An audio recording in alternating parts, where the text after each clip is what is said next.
நீங்கள் பார்த்துக் கொண்டிருப்பது உங்கள் விஜய்.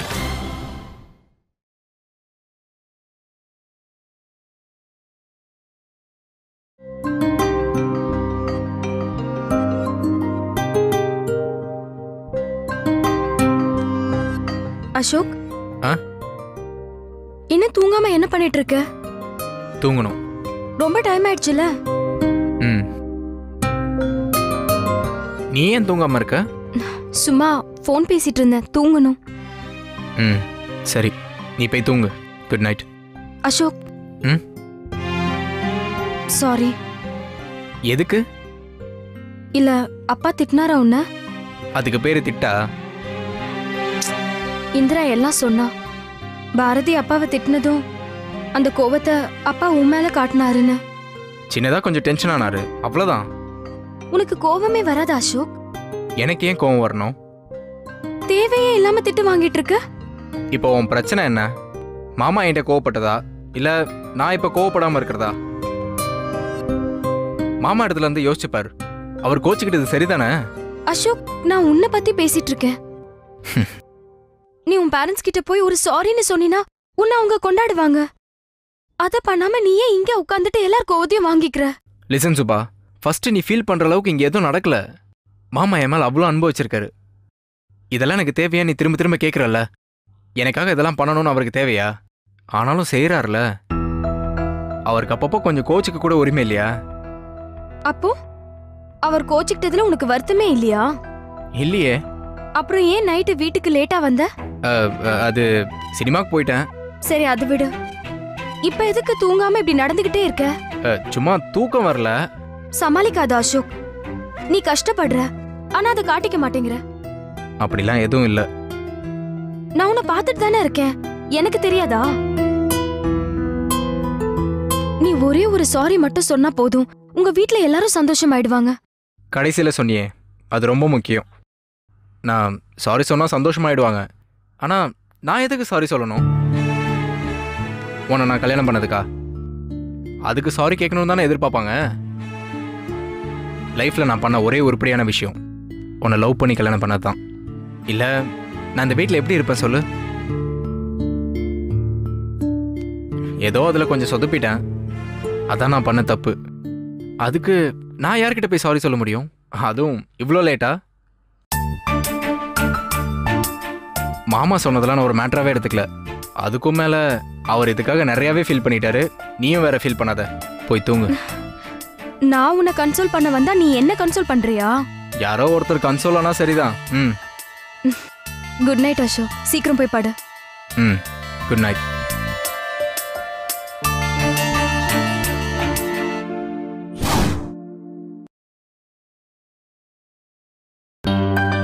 ஹாய்க்கா. ஏய் ஜனனி, நீ எப்ப வந்த? நேத்து நைட் வந்தேன் தாத்தா. கல்யாணம் எல்லாம் நல்லபடியா நடந்தது இல்ல? சூப்பரா நடந்தது. நீ இங்க இல்லாதப்போ இங்க என்னென்னலாம் நடந்தது தெரியுமா? சித்தப்பா இப்பதானே வந்திருக்கா, எதுக்கு இதெல்லாம் சொல்லிக்கிட்டு? என்னாச்சு? அதான் உங்க அப்பன் சொல்ல வேணான்னு சொல்றானே. சொல்லுங்க தாத்தா, என்னாச்சு? ஏதாவது பிரச்சனையா? ஒன்னா ரெண்டா வரிசையா நடந்து போச்சுமா. அம்மா ஒன்றும் இல்லைம்மா, இல்லாததெல்லாம் பில்டப் பண்றதுல தான் உன் தாத்தா கில்லடியாச்சே. நீங்க கொஞ்சம் பேசாம இருங்க. சொல்லுங்க தாத்தா, என்னாச்சு? பாரதிக்கும் அசோக்குக்கும் பாரதி கேண்டீன்ல வச்சு பெரிய சண்டை. ஆமாமா, ஒருத்தர் அடிச்சு கட்டி புரண்டு. இவ்வளவுதானா? என்ன இவ்வளவுதானான்னு கேக்குற? இதனால எவ்வளவு பிரச்சனை தெரியுமா இந்த வீட்டுல? என்ன பிரச்சனை? நான் தான் 2 பேர்கிட்ட பேசினேனே. 2 பேருமே அந்த விஷயத்தை பெருசுபடுத்திக்கவே இல்ல. அப்போ உனக்கு ஏற்கனவே இத பத்தி தெரியுமா? சண்டை போட்டதும் பாரதி ஃபீல் பண்ணி என்கிட்ட பேசினா. அசோக் கிட்ட பேசினா, அத அவன் கண்டுக்கவே இல்ல.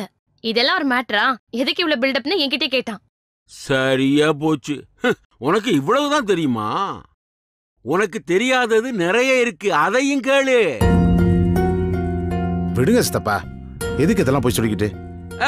அவளும் இந்த வீட்டுல இருக்கிறவ தானே. இங்க என்ன நடக்குதுன்னு அவளுக்கு தெரிய வேண்டாமா? பாரதி அசோக் அடிச்சத இந்த புது கார் டிரைவர் வந்து உங்க அப்பங்கிட்ட சொல்லிட்டான். இதுல என்ன மேட்டர்னா, அவனுக்கு பாரதி யாருன்னு தெரியாது. உங்க அப்பா அசோக்க யாரோ அடிச்சிட்டாங்கன்னு நினைச்சு அசோக்கிட்டையும் கேட்காம போலீஸ்ல கம்ப்ளைண்ட் பண்ணி போலீஸ் பாரதியை அரெஸ்ட் பண்ண விஷயம் தெரிஞ்சு மகா போலீஸ் ஸ்டேஷனுக்கு வந்து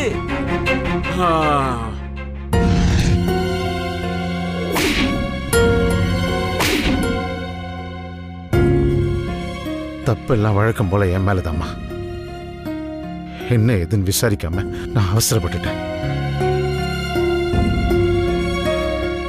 நான் எப்பவுமே மகாவுக்கு நல்லதுதான் நினைக்கிறேன். ஆனா ஒவ்வொரு தடவையும் அது தப்பாவே நடக்குதுமா. அவ தப்பா நினைக்கிற மாதிரியே நடக்குது. இனிமே இந்த கோபத்தை வச்சு மகா என்கிட்ட பேசாம போயிருவாளோன்னு பயமா இருக்குடா. இல்ல, அப்படிலாம் ஒண்ணும் இல்ல. நான் மகாவை பார்த்து பேசுறேன். இந்த பாருமா, அவ இருக்கிற டென்ஷனுக்கு உண்டு இல்லைன்னு உன்னை பண்ண போறா. அப்பா மேல தானே கோவம் அவளுக்கு. என்கிட்ட பேச என்ன இருக்கு? நான் சொல்லி புரிய வைக்கிறேன் அவளுக்கு. இப்பவே போறியாமா? ஆமா, இதெல்லாம் தள்ளி போடவே கூடாது. நான் உடனே போய் பேசிட்டு வரேன். நானும் வருவாக்கா? இல்ல சுச்சு, வேண்டாம். நான் போயிட்டு வரேன்.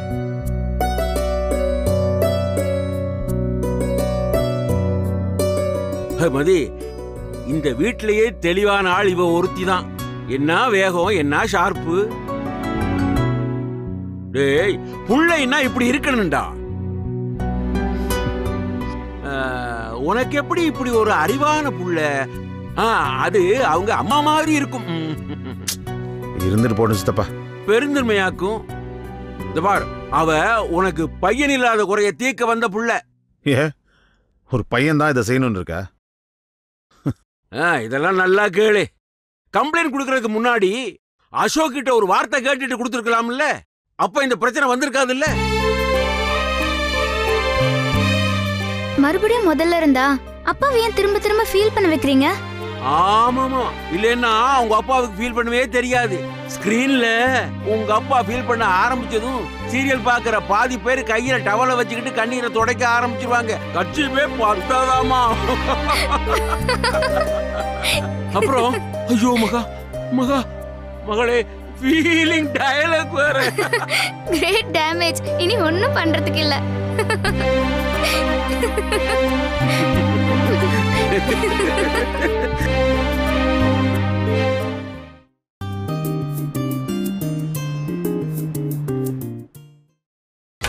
நீங்கள் பார்த்துக் கொண்டிருப்பது உங்கள் விஜய்.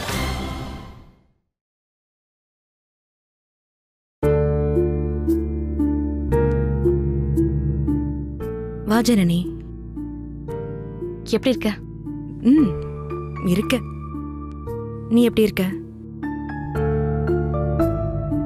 சாரி, எல்லாம் கேள்விப்பட்டு ரொம்ப கஷ்டமா இருந்துச்சு.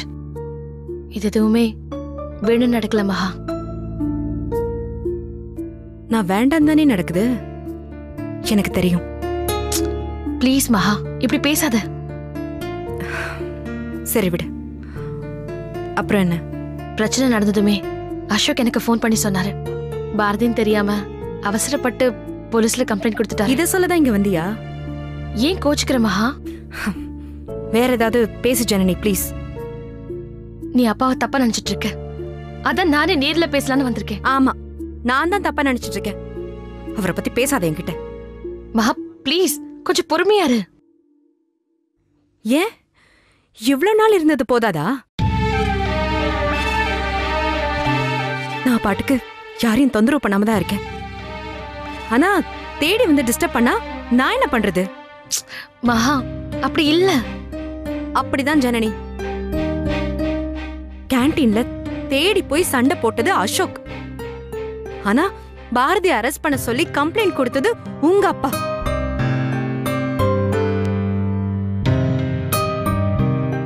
ப்ளீஸ் ஜனனி, தேவையில்லாம என்ன பேச வைக்காத. நீ டென்ஷன் ஆகாத. உன் கோவம் சரிதான், ஆனா புரிஞ்சுக்க ட்ரை பண்ண மகா. நான் எதுக்கடி புரிஞ்சுக்கணும்? என்ன யார் புரிஞ்சுக்கிட்டாங்க ஜனனி? சரி, அப்பா பண்ணது தப்புதான். நான் இல்லைன்னு சொல்லலையே. நான் வேணா அவரை உன்கிட்ட நேர்ல வந்து மன்னிப்பு கேட்க சொல்லவா? மன்னிப்பு கேட்டா எல்லாம் சரியா போயிடுமா? பாரதி வாங்கின அடி எல்லாம் இல்லைன்னு ஆயிடுமா? நான் அப்படி சொல்லல மகா. ஆனா எதுவுமே வேணும்னு நடக்கல. நான் அதை தான் சொல்லிட்டு இருக்கேன். வேண்டாம் ஜனனி, நீ எதுவும் சொல்ல வேணாம் ப்ளீஸ். உன்கிட்ட கோவப்படக்கூடாதுன்னு நினைக்கிறேன். சரி, நான் எதுவும் பேசல. நான் பாரதியை பார்த்துட்டு கிளம்பிடுறேன். அவன் எதுக்கு நீ பார்க்கணும்?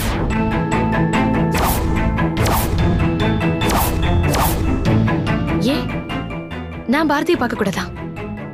பார்க்கலாம். ஆனா உங்க அப்பாவுக்கு சப்போர்ட் பண்ணிக்கிட்டு நீ அவனை பார்க்க வேணாம். பாரதிக்கு காயப்பட்டிருக்குன்னு சொல்லிதான் நான் அவனை பார்க்க வந்தேன். இல்ல, அப்படி நீ பார்க்க வந்திருந்தா உங்க அப்பாவுக்காக என்கிட்ட பேசிட்டு நின்னுட்டு இருக்க மாட்டேன். கோவத்துல எப்படி எல்லாம பேசுவாங்க? நான் பாரதி கிட்ட பேசிக்கிறேன். பாரதி, நில்லு.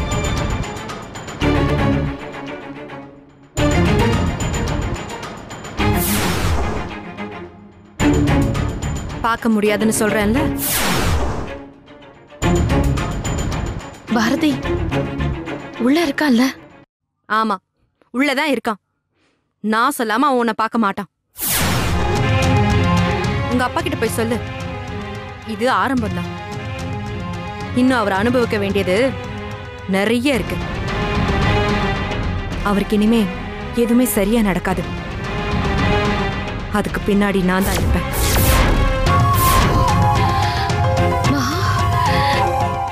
நீ ஏன் இப்படி எல்லாம் பேசுற?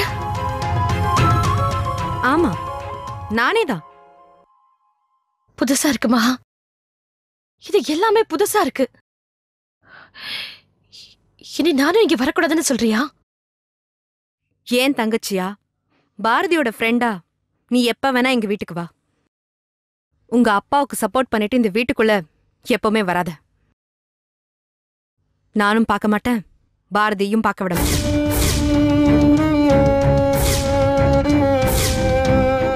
எதிர்பார்க்கவே இல்ல மகா. நானும் எதிர்பார்க்காததானே என் லைஃப்லயும் நடக்குது.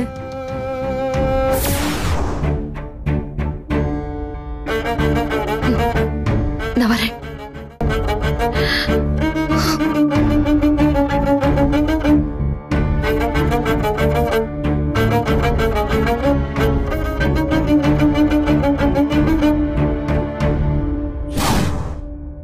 இதுக்குள்ள போடணும். அதுக்கப்புறம் நல்லா கவனிங்க தாத்தா. இதெல்லாம் எனக்கு வராதுமா, ஆளை விடு. தெரியாதுன்னு சொன்னா எப்படி? கத்துக்க வேண்டாமா?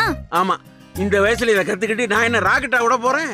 இந்த அப்ளிகேஷன் இருந்தா பாட்டியோட முகத்தை பார்த்துட்டே பேசலாம். ஐயோ, அவ முகத்தை பார்க்க கூடாதுன்னு தானே ஊருக்கே போகாம நான் இங்கேயே இருக்கேன். இதுல போன்ல வேற நான் பார்க்கணுமா? பாட்டி இங்க வந்தா மட்டும் ரொம்ப க்ளோஸா இருக்க மாதிரி பின்னாடியே போறீங்க. அது குடும்ப வாழ்க்கையில ஒரு ரகசியமா, அது ஒரு தத்துவம் இருக்குமா. அப்படி பின்னாடி போனா தானே அவ நேரத்துக்கு சோறு போடுவா. நம்ப முடியலையே. வயசானவங்க போய் சொல்ல மாட்டாங்க, நீ இத நம்பணும். குழந்தைங்க போய் சொல்ல மாட்டாங்கன்னு தெரியும், வயசானவங்க போய் சொல்ல மாட்டாங்கன்னு சொல்றது புதுசா இருக்கே. அது அப்படித்தாம்மா. அங்க பாரு ஜான்சி. ஜனனி, ஜனனி, வா வா வா வா. என்னாச்சு? வா. என்ன போனதும் திரும்பி வந்துட்ட? மகாவை பாத்தியா இல்லையா? பார்த்தேன். பாத்தியா? இப்பதானே போனேன். அங்க தங்கறதுக்கா போனேன்? பார்த்தேன், பேசினேன், வந்துட்டேன். ஜனனி, மகாவை பாத்தியாடா? பாத்தியா? மகா பேரை சொன்னதும் உங்க அப்பா துள்ளி குதிச்சு ஓடி வந்துட்டான். மகா என்ன சொன்னா? உன்கிட்ட நல்லா பேசினால? பாரதிக்கு காயம்லாம் சரியா போச்சா? பாவம், நல்லா அடிச்சிட்டாங்க. என்னடா பேசாம இருக்க? மகா ஏதாவது சொன்னாளா? ஏன் இவ்வளவு டென்ஷன்? நீங்க தான் அவளை நினைச்சு இவ்வளவு டென்ஷனா இருக்கீங்க. அவ கூலா தான் இருக்கா. பாரதி போலீஸ்ல வாங்கின அடிக்கு மகா இவ்வளவு சீக்கிரம் கூலாகிறதுக்கு வாய்ப்பே இல்லையே. நீங்க சும்மா இருக்க தாத்தா. அப்பா பார்த்து டென்ஷன் ஏத்துறதே நீங்க தான். யாரு, நானா? இல்லையா உங்க அப்பா டென்ஷன் ஆகவே மாட்டான். அவன் தான் உங்கள யாருக்காவது தும்மல் வந்தாலும் ஐயோ என் பொண்ணு தும்முறாளேன்னு மூளையில முக்காடு போட்டு அழுதுகிட்டே இருப்பானே. தாத்தா, அவங்க ரெண்டு பேரும் கொஞ்சம் பேச விடுங்க தாத்தா. பேசுங்கப்பா, பேசுங்க பேசுங்க. மகா என்னடா சொன்னா? உங்ககிட்ட நல்லா பேசினாளா? நல்லா பேசினா. நீங்களாவது நடந்ததை சொன்னீங்க, ஆனா அவ அதை கூட சொல்லல. கேஷுவலா அவ பாட்டுக்கு பேச ஆரம்பிச்சிட்டா. உண்மையாவா சொல்ற? ஆமா, நான் தான் நடந்ததை பத்தி கேட்டேன். அவ கொஞ்சம் வருத்தப்பட்டா, ஆனா கோவப்படல. இல்லம்மா, ஸ்டேஷன்ல அவ்வளவு கோவமா பேசினாம்மா. லேட்டா ரியலைஸ் பண்ணப்போ உங்க பக்கம் தப்பு இல்லைன்னு தெரிஞ்சிருக்கு. அப்படியா சொல்ற? பின்ன பொய்யா சொல்றேன். அவ நல்லாதான் இருக்கா. நீங்க பேசினப்போ அவ நிலைமை மோசமா இருக்கும்னு நினைச்சேன். அப்படியெல்லாம் எதுவும் இல்ல. ஆமா, பாரதி இருந்தானாடா? அவன் என்ன சொன்னா?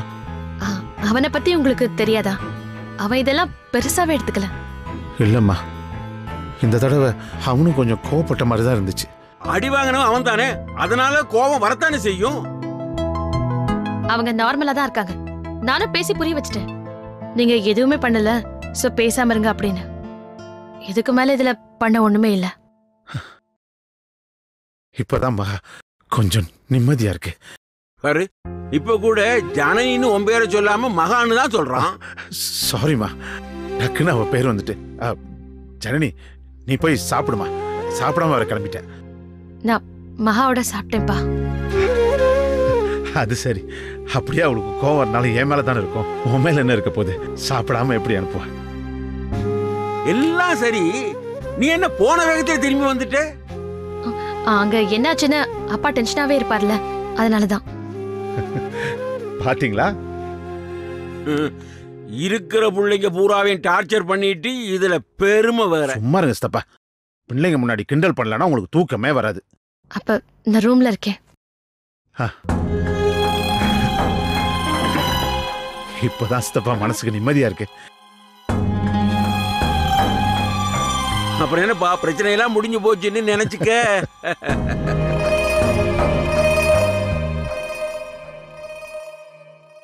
நான் நினைச்ச மாதிரி மாவுக்கு என் மேல இருந்த கோவம் போயிடுச்சு. என்னடா, அவ விஷயத்துல எதுவும் சரியா நடக்க மாட்டேங்குதுன்னு தோணுச்சு.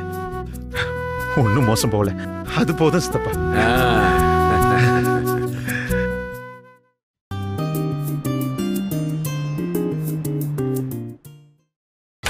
நீங்கள் பார்த்துக் கொண்டிருப்பது உங்கள் விஜய்.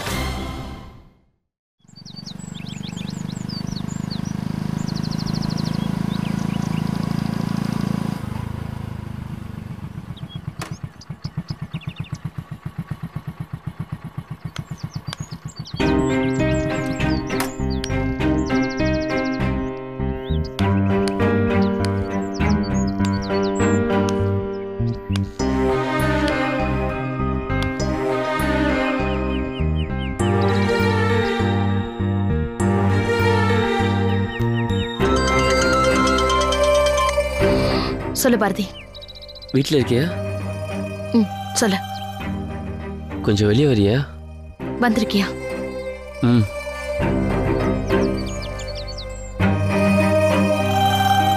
ஒரு நிமிஷம்.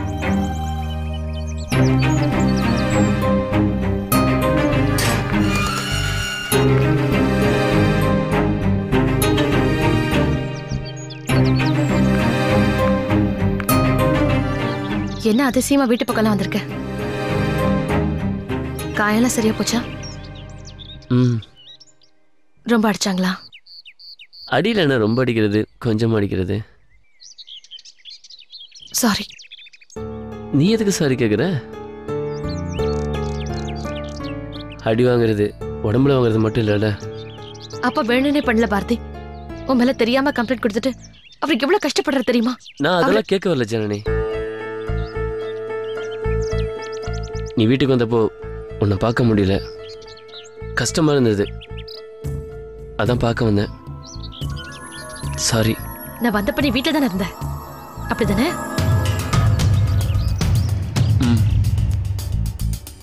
நான் அவ்வளோ கத்தியும் நீ வெளியில வரல. உன்னை பார்க்க முடியாதுன்னு மகா என்கிட்ட சொல்றான். நீ எல்லாத்தையும் கேட்டுட்டு உள்ள உட்காந்துட்டு இருந்த, அப்படிதானே? ஆமா. அப்ப எதுக்கு இப்ப என்ன பார்க்க வந்த? அக்கறையோட பார்க்க வந்தேன்.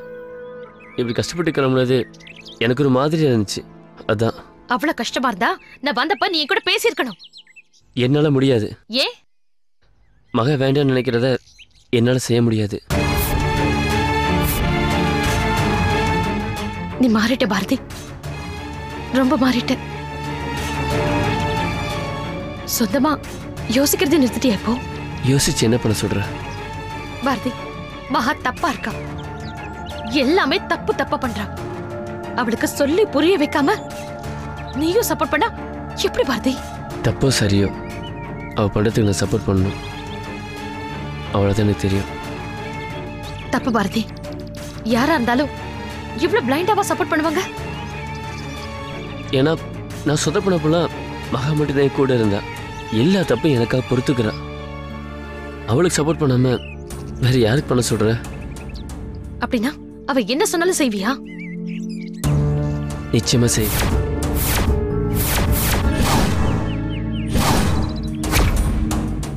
நான் நிறைய நம்பின எல்லாரையும். ஆனா என்ன நடந்துச்சு? எதெல்லாம் நடக்கூடாது நினைச்சனோ அதெல்லாமே நடந்துருச்சு. ஒன்றும் இல்லாமல் ஒரு நாள் ரோட்டில் நிற்க வேண்டியதப்ப என் கூட மகா மட்டும்தானே இருந்தா. சும்மா இல்லை ஜனனி, அவளும் என் கூட வந்து நின்னா. எனக்காக எல்லா கஷ்டத்தையும் பொறுத்துக்கிறா. நான் நல்லா இருக்கணும்னு உயிரை பொறுத்து கஷ்டப்படுறா.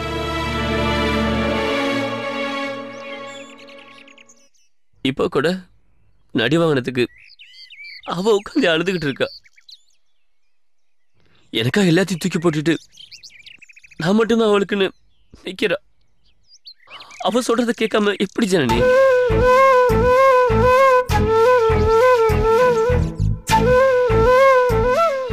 அவ பண்ற எல்லா விஷயத்துலயும் நான் கூட இருப்பேன்னு நான் ப்ராமிஸ் பண்ணிருக்கேன். அது என்னால மீற முடியாது. ஆனாலும் நீ வீட்டை விட்டு கஷ்டப்பட்டு கிளம்புனது எனக்கு ஒரு மாதிரி இருந்துச்சு ஜனனி. அதான் பார்க்க வந்தேன். சாரி. என்னால எதுவும் பண்ண முடியல, புரிஞ்சுக்கோ. சாரி.